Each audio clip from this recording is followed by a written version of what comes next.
আমি এবং আমার বাবা আমাদের কারোই গ্রাম পছন্দ না। আমি তোমাকে ভালোবেসে বিয়ে করছি, কিন্তু বাবা এখনো আমাদের বিয়েটা মেনে নেয় নাই। তার মধ্যে যদি তুমি এখন তাদের অবাধ্য হয়ে গ্রামে যাও, তাহলে তোমার আমার ডিভোর্স কনফার্ম। এবার বলো, গ্রামে তুমি তোমার মায়ের কাছে যেতে চাও, না আমার সঙ্গে থেকে আমার সঙ্গে সংসার করতে চাও? আমি তোমার সাথে সংসারও করতে চাই, আবার আমার মায়ের কাছেও যেতে চাই। বিবাহিত পুরুষের জীবনে এত সুখ হয় না আলমগীর। আর তোমার যে ইনকাম, তুমি আলাদা বাসা নিলে জীবনেও আমাকে আরাম আয়েসে রাখতে পারবা না। অতএব ঘর জামাই আসো, ঘর জামাইয়ের মতো থাকো। আগেই ভালো ছিলাম। তুমি লুঙ্গি পরে খেতে আসছো কেন? কারণ আব্বা, লুঙ্গি বাংলাদেশের ঐতিহ্যবাহী পোশাক। লুঙ্গি পরে বসতে আরাম, লুঙ্গি পরে হাঁটতে আরাম, লুঙ্গি পরে শুইতে আরাম, লুঙ্গি পরে খাইতে আরাম, সেজন্য আমি লুঙ্গি পরি। কিন্তু আব্বা, এই যে আপনি সকালেও প্যান্ট পরেন, বিকালেও প্যান্ট পরেন, খাইতে বসলেও প্যান্ট পরেন, ঘুমাইতে গেলেও প্যান্ট পরেন, আপনার বাতাস ঢুকে কিভাবে? চুপ থাকো, আনস্মার্ট আনকালচার গেও ভূত। আমার কোথার থেকে বাতাস ঢুকবে সেটা নিয়ে তোমার চিন্তা করতে হবে না। আমাদের পুরো বাড়িতে এসি লাগানো আছে, আমরা সবসময় ঠান্ডাই থাকি। আমার মতো সুন্দর পোশাক আশাক পরবে, তাতে তোমাকে স্মার্ট লাগবে। কিছু মনে করবেন না আম্মা, আপনি এই বয়সে যেরকম সাজগোজ আর মেকআপ মাইরা থাকেন, আপনাকে দেখতে কিন্তু স্মার্ট লাগে না। আপনাকে দেখতে মনে হয় স্টার জলসার কুটনি শাশুড়ি। আমি এখন কোথায়? তুমি এখন হসপিটালে। আল্লাহর কাছে লাখ লাখ শুক্রিয়া, তুমি ঠিকঠাক আছো। Thank you Maria. তোমার আপু কোথায়? আমার বউ কোথায়? আরে মারিয়া, তুমি কাকে বলতেছো? আমি তোমার বউ, এই যে এখানে দাঁড়ায় আছি। কি বলো, তুমি আমার বউ হতে যাবে কেন? তুমি তো আমার শালি মারিয়া। আরে কি বলতেছে তোর দুলা ভাই? আমি নাকি শালি? আমি দেখি তো দুলাভাই কি বলতেছেন আপনি এসব? এই তো আমার বউ চলে আসছে, আমার বউ মাহি। না দুলাভাই, আমি আপনার বউ না, আমি আপনার শালি। খবরদার, একদম ফাজলামো করবে না। তুমি আমার শালি হবা কেন? তুমি আমার বউ মাহি, আর তোমার পাশে যে দাঁড়িয়ে আছে সে শালি। ওলা আলমগীর এগুলো কি বলতেছে? বউকে বলতেছে শালি, শালিকে বলতেছে বউ। আব্বু, ঘটনা কি? ঘটনা তো আমিও বুঝতেছি না রে মা। জামাই, কি হয়েছে তোমার? কি ব্যাপার দেলোয়ার চাচা, আপনি আমাকে জামাই বলছেন কেন? দেলোয়ার চাচা মানে? জামাই, তুমি কাকে দেলোয়ার চাচা বলতেছো? আপনাকেই বলতেছি, কারণ আপনি আমার শ্বশুর বাড়ির গেটের দারোয়ান, দেলোয়ার চাচা। জামাই, তুমি ভুল করতেছো। আমি তোমার দেলোয়ার চাচা না, আমি তোমার শ্বশুর ওয়াসিম বাসা। খবরদার, দারোয়ান হয়ে শ্বশুর সাজার চেষ্টা করবেন না। জামাই, তুমি কি আমাদের সঙ্গে মজা করতেছো? আপনাদের সাথে আমি কেন মজা করবো জুলেখা চাচি? তুমি আমাকে জুলেখা চাচি বলছো কেন? কারণ আপনি আমার শ্বশুর বাড়ির কাজের মহিলা, জুলেখা চাচি। জামাই, আমি জুলেখা চাচি না, আমি তোমার শাশুড়ি শাহানা। এখন তো মনে হচ্ছে আপনারাই আমার সাথে মজা করতেছেন চাচি। আমি যা সন্দেহ করেছিলাম তাই হয়েছে। কি সন্দেহ করছেন আপনি? অ্যাক্সিডেন্ট করে ওনার মাথায় আঘাত পেয়ে স্মৃতিশক্তি অর্ধেক চলে গেছে। সেজন্য উনি আপনাদেরকে চিনতে পারলেও পুরোপুরি চিনতে পারছেন না। এই কারণে উনি বউকে ভাবছে শালি, আর শালিকে ভাবছে বউ। শ্বশুর শাশুড়িকে মনে করছে দারোয়ান আর কাজের লোক, আর কাজের লোক আর দারোয়ানকে মনে করছে শ্বশুর শাশুড়ি। আলমগীর, আমার 1 কোটি টাকা কই? তুমি যে ব্যাংক থেকে টাকা তুলছো সে মেসেজ তো আমার কাছে চলে আসছে। টাকা? এটা আবার কি দেলোয়ার চাচা? এটা খায় না মাথায় দেয়। আপনারা যদি ওনার পুরোপুরি স্মৃতিশক্তি নিয়ে আসতে চান, তাহলে আপনাকে যেহেতু বউ ভাবছে আপনি বউ হয়ে যান, আর আপনাকে যেহেতু শালি ভাবছে আপনি শালি হয়ে যান, আর আপনারা যারা শ্বশুর শাশুড়ি আপনারা আজকে থেকে দারোয়ান আর কাজের বুয়া হয়ে যান, আর কাজের বুয়া আর দারোয়ান আপনারা আজকে থেকে ওনার শ্বশুর শাশুড়ি হয়ে যান। এতে করে ওনার পুরোপুরি স্মৃতিশক্তি চলে আসতে পারে, তা না হলে ওনার স্মৃতিশক্তি পুরোপুরি জামাই, আমাদের কেমন লাগতেছে? মাশাআল্লাহ, খুব সুন্দর লাগতেছে। দেখেই বোঝা যাচ্ছে আপনারা খানদানি বড় লোক। যান, এই বিছানায় আপনারা ঘুমান। আমরা কি করব? আপনারা কি করবেন মানে? আপনি রান্না করে যান, রান্না করে ঘুমাবেন, আর সকাল 7টার আগে সবার জন্য নাস্তা রেডি করবেন। আর আপনি গেটে ডিউটি করবেন। বাইরের লোক যদি একটা ঢুকে একদম পিঠের চামড়া তুলে দেব। যাও, আউট। আমরা দুজন কি এই বিছানে ঘুমু? হাই, মাথা তুলে আসা মারো। তুই কি আমার জামাই? তুই একটা দারোয়ান, যা রেস্টরুমে গিয়ে ঘুমা। এই মারিয়া, অনেক রাত হয়েছে, তোমার রুমে ঘুমাইতে যাও। আমি আর তোমার আপু এখন ঘুমাবো। এই তুমি কই যেতেছো? আপনি না আমাকে ঘুমাইতে যেতে বললেন? আরে বোকা, আমি তোমাকে যেতে বলি নাই তো, আমি তো মারিয়াকে যেতে বলছি। এই মারিয়া, বসে আছো কেন? যাও। আরে মারিয়াকে যেতে বলছো, ওই তো মারিয়া। একদম ফাজলামো করবে না। ও মারিয়া হতে যাবে কেন? মারিয়া তো তুমি, আর ও হচ্ছে মাহি। তুমি যাও, যাও বেরো। আপু বুঝো নাই, স্মৃতিশক্তি চলে গেছে না, এই জন্য তোমাকে মনে করতেছে মারিয়া আর আমাকে মনে করতেছে মাহি। এই কি হলো, তোমাকে যাইতে বললাম না এখান থেকে? রুমে গিয়ে কি করব? আমার না একা একা ঘুম আসবে না, চলেন না সবাই মিলে গল্প করি। অসম্ভব। আমরা স্বামী স্ত্রী এখানে ঘুমাবো, দুজন দুজনের সাথে গল্প করব, আদর করব, প্রেম ভালোবাসা করব। তুমি এখানে থাকলে তো আমাদের ডিস্টার্ব হবে। কি বলতেছো তুমি? তুমি ওকে আদর করবা? ও মা, আমার বউকে আমি আদর করবো না? আর ভালো কথা, তুমি আমাকে তুমি তুমি করে বলতেছো কেন? তুমি না আগে আমাকে আপনি করে বলতা, দুলাভাই বলে ডাকতা। খবরদার মারিয়া, আমি কিন্তু বেয়াদবি একদম পছন্দ করি না। এখন থেকে আমাকে আপনি করে বলবা, দুলাভাই বলে ডাকবা। আল্লাহরে বলে কি, নিজের হাজবেন্ড আমারে দুলাভাই বলতে বলতেছে, আপনি করে বলতে বলতেছে, কি বলে? আপু দুলা ভাই যা বলতেছে তা চুপচাপ করো, নইলে কিন্তু স্মৃতিশক্তি আর জীবনও ফেরত আসবে না। এই কানে কানে কি বলতেছো? মারিয়া যাও তো এখান থেকে, যাও। দুলাভাই দেখেন, শালি কিন্তু আধি ঘরোয়ালি, সব সময় তো আপার সাথে ঘুমানি। চলেন না আজকে আমরা তিনজন মিলে গল্প করে রাতটা কাটিয়ে দিই। বউ রেখে শালির সাথে গল্প করতে আমার ভালো লাগে না। যাও এখান থেকে, যাও। আমি আমার বউর সাথে গল্প করবো। আচ্ছা গল্প করতে না চাইলে চলেন আমরা লুডো খেলি, লুডো খেলতে খেলতে সারাটা রাত কাটিয়ে দিই। লুডো খেলতে চাইলে দিনের বেলা এসো, এখন রাতের বেলা বউর সাথে প্রেম ভালোবাসা রেখে আমি লুডো খেলতে পারবো না। আচ্ছা দুলাভাই, আপনি তাহলে একা ঘুমান, আমি আর আপা আজকে দুজন একসাথে ঘুমাই। আপা চল। এই খবরদার, আমার বউকে নিয়ে কোথাও যাবো না। আমি আমার বউকে ছাড়া একা ঘুমাইতে পারি না, আর আমার বউ আমাকে ছাড়া ঘুমাইতে পারে না। তাই না বউ? একদম তাই। কি রে, কত বড় ষষ্ঠী, তার কথায় তাল মেলাতেছে, একটা থাপড়া গালে দাঁত ফালাই। এই খবরদার, আমার বউকে ধমক দিয়ে কথা বলবো না। আর কত বড় সাহস তোমার, ছোট বোন হয়ে বড় বোনকে ধমক দিয়ে কথা বলো? যাও এখান থেকে। যাবো না। চাবি আমার। আল্লাহ, এটা আমার সাথে কি হইলো? মাহি, শাড়ি না আমার খুব পছন্দ। আমি চাই এখন থেকে সবসময় তুমি শাড়ি পরো। ঠিক আছে, তুমি যা চাও তাই হবে আলমগীর, আমি কালকে থেকে শাড়ি পরবো। ও Mahi, I love you. Same to you. বলো, তুমি শুধু আমার? হ্যাঁ আলমগীর, আমি শুধুই তোমার। তাহলে তো দূরে কেন, কাছে আসো। কিভাবে কাছে আসবো? মাঝখানে মারিয়ে আছে না। কাবাব মে হাড্ডি। আরে ছোট মানুষ ঘুমাইতেছে, বুঝবো না কিছু। আসো না থাক। আসো। না আমি ঘুমাই নাই, আমি জায়গা আছি। আপা দুলাভাই, আমি সব শুনতেছি, সব দেখতেছি, দূরে দূরে থাকেন। এই বুয়া, কি ব্যাপার এখানে দাঁড়িয়ে আছো কেন? নাস্তা নিয়ে আসো, বানায় যাও। আই কি বললি তুই? কাকি বউ বললি? থাপড়ে তোর দাঁত ফালাই দিবে একদম। কি কইলি? তুই আমারে থাপ্পড় মারবি? তোরে কিন্তু আমি মাথার তুলে আসার মারবো। এই, তুই মোটা বলে আমাকে মাথায় তুলে আছাড় দিবি, তাই বলে আমি কি তোকে ছেড়ে দিব? হ্যাঁ, মাইনকা চিপায় পরে বুয়া হয়েছি বলে আমি নাস্তা বানাতে পারবো না? আমি জীবনেও নাস্তা বানাই নাই, নাস্তা বানাতে আমি পারবো না। কি বললেন? আপনি নাস্তা বানাতে পারবেন না? আম্মা, সে যদি নাস্তা বানাতে না পারে তাহলে একে লাভ কি? ঘাট ধাক্কা দিয়ে বের করে দেন এরকম বুয়া। জি ম্যাডাম, স্যার বলেন কি কি নাস্তা খাবেন আপনারা?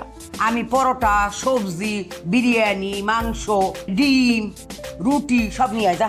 আর আমার জন্য রুটি, গরুর মাংস, ডিম, সবজি, তারপর ওই যে মুরগির বিরিয়ানি, পোলাও, তেহারি আর রসমালাই জানি। হাই, তোরা কি নাস্তা খাবি নাকি বাপের 40-এ খাইতে আইছস? নাস্তার মধ্যে কেউ এত আইটেম খায়? এই একদম মাথার তুলে কিন্তু আসার মারমু। এই এগুলা কি পরোটা বানায় আনছস? পরোটা তো পুরা কেন, ঠান্ডা কেন? তুই কি পরোটার মধ্যে তেল লবণ কিছুই দাস নাই? আর যদি কোনোদিন এরকম পুরা পরোটা তুই আমার সামনে দেখ, আমি কিন্তু তোরে মাথার তুলে গরম তেলের মধ্যে ফালায় দিই। কি বললি বান্দি? এই খবরদার, মাথার তুলে কিন্তু আসার দোস্ত আপনার, আপনি বেশি লাই দিচ্ছেন, মাথায় তুলছেন, এই জন্য ডিউটি ফাঁকি দিয়ে ঘুমাইতেছেন। 2-4টা চর থাপ্পড় দিয়ে দিতেন, একদম ছাই হয়ে যেত। হ্যাঁ ঠিকই বলছো। ঠিকই বলছো, ঠিকই বলছো, দাঁড়ায় আছেন কেন? অ্যাকশনে যান, মারেন না 2টা থাপ্পড়। ইয়ে জামাই, কি বলতেছো? মুরব্বী মানুষ তো, তারপর মারা ঠিক হবে? তোর আব্বা কি বলে? দারোয়ান আবার মুরব্বি হয় কিভাবে? মারেন একটা মুক্কা। ঠিকই বলছো, করো। এই এই ডিউটি করার সময় বলতেছো কেন? এই যাও বাচ্চা, তোর এত বড় সাহস, তুই আমার গায়ে হাত দাস? দেখো পাগলের বাচ্চা কি কয়। দারোয়ান সে না, দারোয়ান তুই। ভালো করে পোশাক আশাক দেখ। এসবের মানে কি মারিয়া? আমরা স্বামী স্ত্রী এই রুমের মধ্যে থাকি, আমাদের একটা প্রাইভেসি আছে। যখন তখন তুমি আমাদের রুমে এসে বসে থাকো, ব্যাপারটা কি? মাহি, হ্যাঁ মাহি। আরে কি হয়েছে? এই তোমার বোনের সমস্যাটা কি বলো তো? সারাক্ষণ তার রুম রেখে আমাদের রুমে এসে বসে থাকে।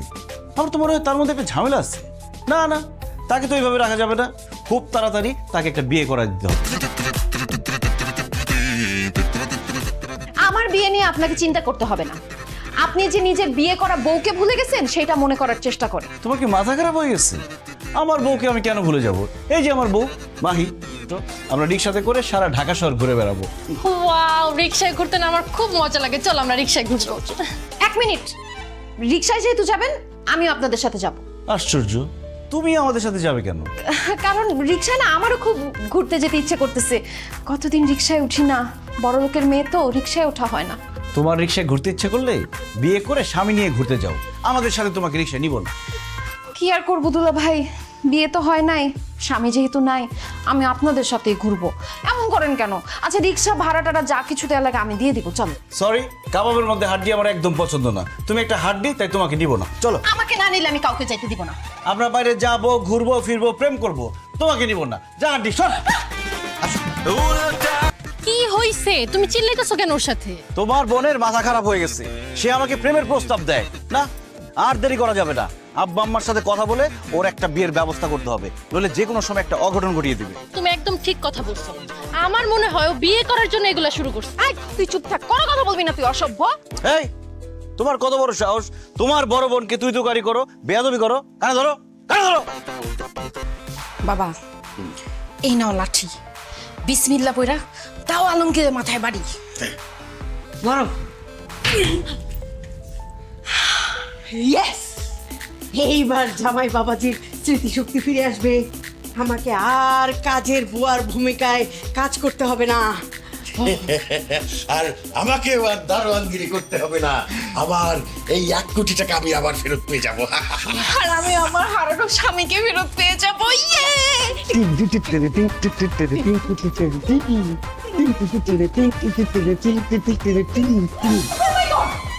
কি ব্যাপার, আপনারা আমার রুমে এসে নাচতেছেন কেন? জামাই, তুমি এখানে? কার মাথায় বাড়ি দিলাম? এইখানে কে শোয়া? বিছানার মধ্যে তো কেউ শোয়া না, বিছানার মধ্যে কোলবালিশ রাখা। আমি তো মাইকে নিয়ে ছাদে গেছিলাম গল্প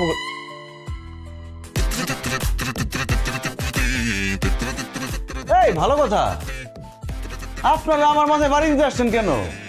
ও বুঝতে পারছি, আমারে খুন করে আমার শ্বশুর শাশুড়ির সম্পত্তি দখল করার ধান্দা, তাই না? আর মারিয়া, আমি তোমার প্রেমের প্রস্তাবে সাড়া দেই নাই বইলা তুমি এই কাজের বউ আর দারোয়ানের সাথে যুক্তি করে আমারে খুন করতে আসছো। আমি এখন আমার শ্বশুর শাশুড়িকে ডাক দিয়ে তোদেরকে উচিত শিক্ষা দিব।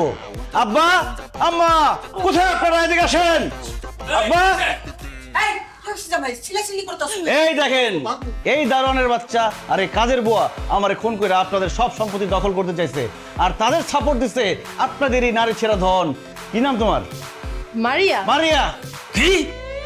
আমার সম্পত্তি দখল করার জন্য আমার জামাইরে মারতে চাস? তোর এত বড় সাহস! একটা বগরে মাইরা ফটটা বানিয়ে ফেলাবো। ঠিক বলছো তুমি। তুমি ওই বুড়াটাকে মারো, আমি ওই চাকরা নিই আর আমার মেয়েটাকে দেখতেছি।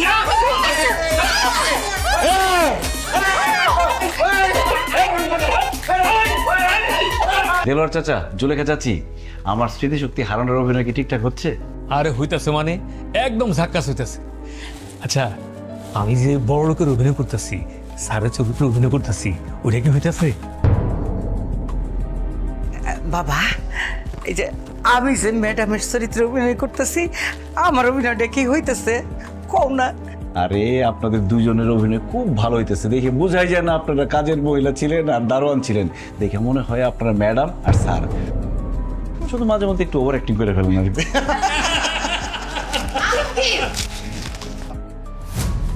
এতদিন তোমার স্মৃতিশক্তি নষ্ট হয় নাই।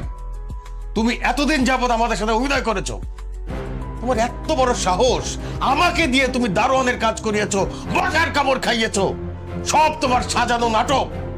তোমাকে তোমাকে আমি গুলি করব। তো বদমাস, ফটকাবাজ, খারাপ ছেলে আমাকে কাজের বুয়া বানিয়ে এই পুরো বাড়ির কাজ করিয়েছে। দিন রাত আমি মানসিক যন্ত্রণায় ভুগেছি, আমাকে শারীরিক টর্চার করা হয়েছে। তোকে আমি নারী নির্যাতনের মামলায় দিব। তোকে আমি পুলিশে দিব। আর আমি তোকে তালাক দিব, তোর সাথে আমি আর সংসার করব না। তার আগে বল, তুই এত বড় নাটক কেন করছস? প্রতিশোধ নেওয়ার জন্য। প্রতিশোধ? কিসের প্রতিশোধ? মাহি, আমি গ্রামের একজন সহজ সরল ছেলে। ঢাকা শহরে আসছিলাম পড়াশোনা করতে, আমার বাবা মায়ের স্বপ্ন পূরণ করতে। ভাবছিলাম পড়াশোনা শেষ করে একটা ভালো চাকরি করব, আমার বাবা মায়ের স্বপ্ন পূরণ করব। কিন্তু তুমি সেটা হতে দাও নাই। আমাকে তোমার ভালো লেগেছে, আমার সাথে তুমি প্রেম করতে চেয়েছিলে। আমি তোমার সাথে প্রেম করতে চাই নাই বলে তুমি বলেছিলে যে তুমি মরে যাবা। এরপর আমি তোমাকে ভালোবেসে বিয়ে করি। কিন্তু বিয়ের পর তুমি কি করছো? তোমাদের বাসায় আমাকে ঘরজামাই হিসেবে রাখছো। আমাকে আমার বাবা মায়ের সাথে দেখা করতে দাও নাই, আমাকে গ্রামে যেতে দাও নাই, আমাকে একটা বন্দি জেলখানার মধ্যে আটকে রাখছো তুমি।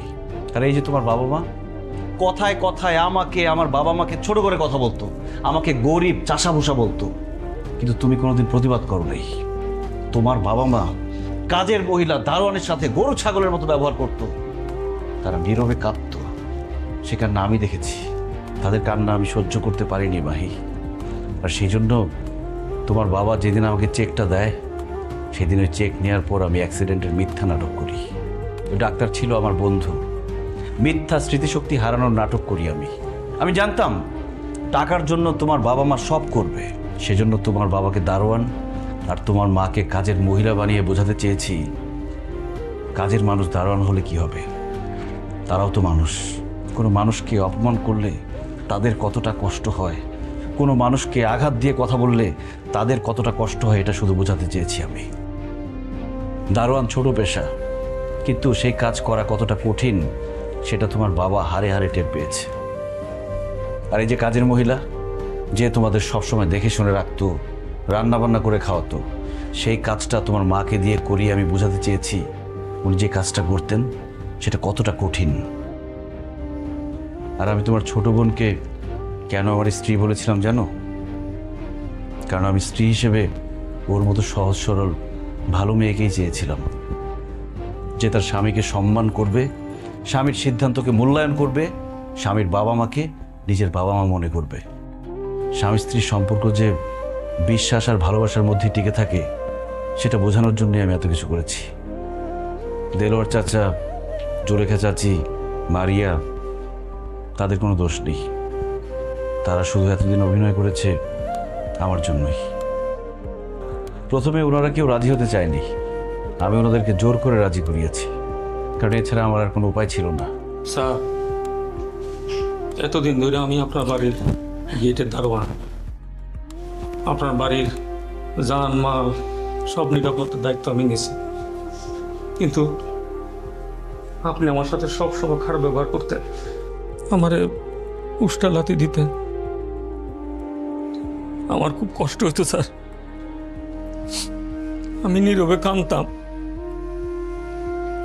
বিশ্বাস করুন স্যার, আমি কাঁদতাম আর ভাবতাম আপনি যদি কোনোদিন আমার এই কষ্টটা বুঝতেন, শুধুমাত্র আপনারে আমার এই কষ্টটা বোঝানোর লেগেই আমি জামাইয়ের কথা রাজি হয়েছি। ম্যাডাম, ছোট্টকালে মা বাপ সব মরে গেছে, আপনি গো বাড়িতে কাম করতে আসছি, তখন আপনার আমি বইয়ের মনে করেছি। আর স্যার আমার নিজের ভাই মনে করছি।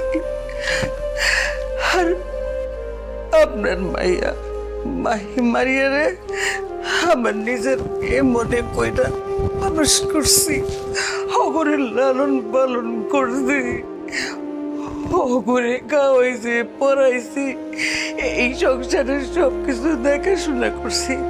আপনারা আমার নিজের আপন বোন মনে করছি, কইরা আপনার সেবা যত্ন করছি, আপনার সংসারটারে আগলায় রাখছি, সমস্ত কাম করছি। কিন্তু ম্যাডাম, আপনি আমার কখনো আপন মনে করেন নাই, আপনি কখনো ভাবেন নাই আমি আপনার পরিবারের কেউ। ম্যাডাম, আমার তো কোনো পরিবার নাই, আমি ভাবছিলাম আপনারাই আমার পরিবার। আপু, আমিও দেখতাম দুলাভাই তোমার হাজবেন্ড, তারপরও তুমি তাকে ধমক দেওয়া কথা বলো, সব সময় ছোট করে কথা বলো। দুলাভাই গ্রামে যেতে পারতো না, এই জন্য সে তার বাবা মায়ের কথা মনে করে অনেক কান্নাকাটি করত। সেই কান্না তুমি দেখো নাই, আমি দেখেছি। দুলাভাইয়ের জন্য আমার খুব মায়া হতো। আর আব্বু আম্মু, তোমরা যখন দেলোয়ার চাচা আর জুলেখা আন্টির সাথে খারাপ ব্যবহার করতা, আমার তাদের জন্য অনেক মায়া হতো। কিন্তু কি করব, তোমরা তো আমার বাবা মা। আর আপু, তুমি তো আমার বড় বোন, এই কারণে না তোমাদের কখনো শাসন করতে পারি না। তাই দুলাভাই আমাকে যখনই নাটকটা করতে বলল, আমি রাজি হয়ে যাই। আমি জানি তোমাদের খারাপ লেগেছে, কিন্তু এই ছাড়া না তোমাদেরকে বোঝানোর কোনো উপায় ছিল না। আব্বা, আপনি যে আমাকে 1 কোটি টাকার চেক দিয়েছিলেন, টাকাটা ক্যাশ করে আমি নিরাপদ জায়গায় রেখেছি। আপনার টাকা আমি বুঝিয়ে দিব। আর আমি বুঝে গেছি, তেলে জলে যেমন মিশে না, তেমনি বড় লোক গরিব কখনো এক হয় না। তাই আমি সিদ্ধান্ত নিয়েছি, আমি গ্রামে চলে যাব, আমার বাবা মায়ের কাছে। না না আলমগীর, তুমি আমাকে ছেড়ে কোথাও যাবে না। দেখো, আমি মানছি আমার ভুল হয়েছে। স্ত্রী হিসেবে তোমার সম্মান, তোমার মর্যাদা, তোমার এই ব্যাপারগুলো আমার বোঝা উচিত ছিল। তোমাকে জোর করে তোমার মতের বিরুদ্ধে গিয়ে তোমাকে ঘর জামাই রাখা আমার উচিত হয়নি। আমি এখন বুঝতে পারতেছি যে তোমাকে ঘর জামাই রাখাতে শুধুমাত্র তুমি ছোট হও নাই, আমি নিজেও ছোট হয়েছি। তোমার বাবা মা, আমার শ্বশুর শাশুড়ির কাছ থেকে তোমাকে দূরে রেখে আমি অনেক বড় অন্যায় করছি। তাই আমিও গ্রামে যাব, গ্রামে গিয়ে শ্বশুর শাশুড়ির সেবা যত্ন করবো। তুমি প্লিজ আমাকে ছেড়ে যেও না, আমাকে একটা সুযোগ দাও।